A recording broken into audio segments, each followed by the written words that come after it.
Recently on this channel we conducted a poll asking, does your church have a veil for the tabernacle? And we asked, if no, please indicate what kind of church, SSPX, Novus Ordo, etc. And I'd like to thank Return to Tradition for sharing the poll, as it really helped us get a great response. 53% of the people responded saying yes, that their church has a veil for the tabernacle, and 47% said no. And actually I was a little surprised that so many people did say yes, but that's probably a reflection of the traditional nature of the viewers of this channel as well as the followers of Return to Tradition. Almost all the people who said that their church didn't have a veil for the tabernacle attended a Novus Ordo church. Please note that there were some people who said no, their church didn't have a veil for the tabernacle, and they attended a parish Latin Mass or an FSSP Mass at a Novus Ordo church. Though tabernacles have changed somewhat, they've always been kept on the altar or over the altar dating back to the 1300s. A decree by the Sacred Congregation of Rites dated April 8, 1886 prescribed that the tabernacle must be placed on the altar. The Sacred Congregation of Rites also stipulated that a tabernacle in which the Blessed Sacrament is reserved must be covered with a veil or curtain, which is also called a canopium. The veil tells us that the Blessed Sacrament is present. The veil can be gold, silver, or white, or it can follow the liturgical color of the day. The use of a tabernacle veil was obligatory, even if the tabernacle was made of gold or silver. And the material of the veil was allowed to be silk, cotton, wool, or even hemp.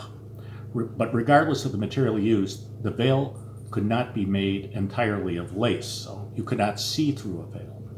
It is interesting that about 3 people responding to our recent survey said that there was no veil outside of the tabernacle, but there was one inside of it, and this was specifically prohibited by the pre-conciliar church.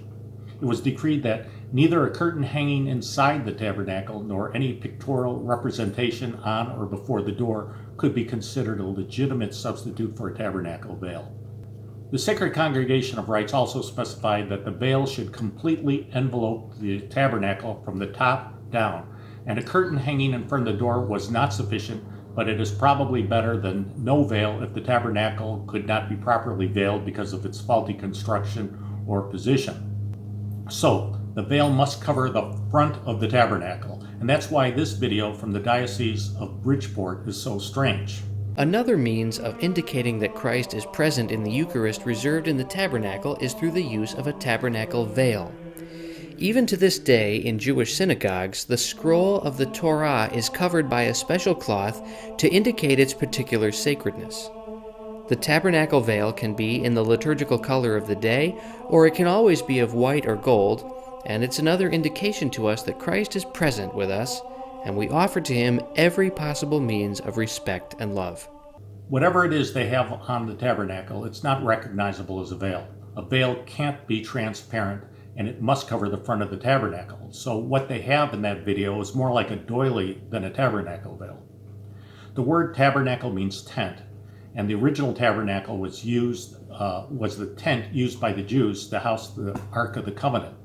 The Jewish tent consisted of a wooden frame covered with cloth and skins, and in the same way, the Catholic tabernacle is covered with a veil. But all this changed with the Second Vatican Council. Under Pope Paul VI, the Sacred Congregation of Rites ruled, care should be taken that the presence of the Blessed Sacrament in the tabernacle is indicated to the faithful by a tabernacle veil or some other suitable means prescribed by a competent authority. Regulations were also issued concerning the tabernacle themselves. The Blessed Sacrament should be reserved in a solid, inviolable tabernacle in the middle of the main altar or on a side altar, but in a truly prominent place. I think it's a strange phenomenon that conservative neo-Catholics have invented a sort of folklore surrounding Pope John Paul II, and they seem to feel that he was a conservative that righted the ship after the Second Vatican Council. And I'll talk a lot more about this in the future. But in regard to tabernacles, he had the opportunity to bring back some semblance of tradition, but instead he rubber-stamped the novelties of Paul VI.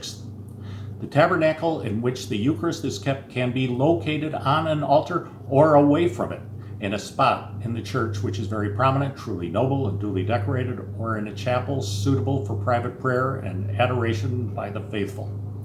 The tabernacle should be solid, unbreakable, and not transparent. The presence of the Eucharist is to be indicated by a tabernacle veil or by some other suitable means laid down by the competent authority, and a lamp must perpetually burn before it as a sign of honor paid to the Lord. Now, I should make it clear that where the tabernacle is, or whether a tabernacle veil is used or isn't used, isn't really an issue of faith or morals. However, these things were wrapped up in traditions that had been in place for many centuries. Nonetheless, what Pope Paul VI decreed was a violation of the Code of Canon Law, which was in place at the time. And it said, "The most holy Eucharist must be preserved in an immovable tabernacle located in the center part of the altar." The problem with the post-conciliar church is that it seems to believe that the church started with the Second Vatican Council, and it has no regard whatever for custom.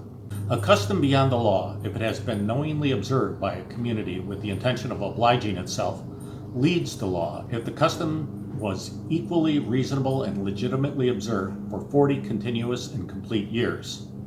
Well, thank you for watching this video. I'll be back again in about a week with another one. But in the meantime, please check out my Facebook or Twitter pages, which are linked down below. Every day I post additional content that you won't find on this YouTube channel. And also, please pray for the church. Can you believe? I ain't no day, no complaints. So go.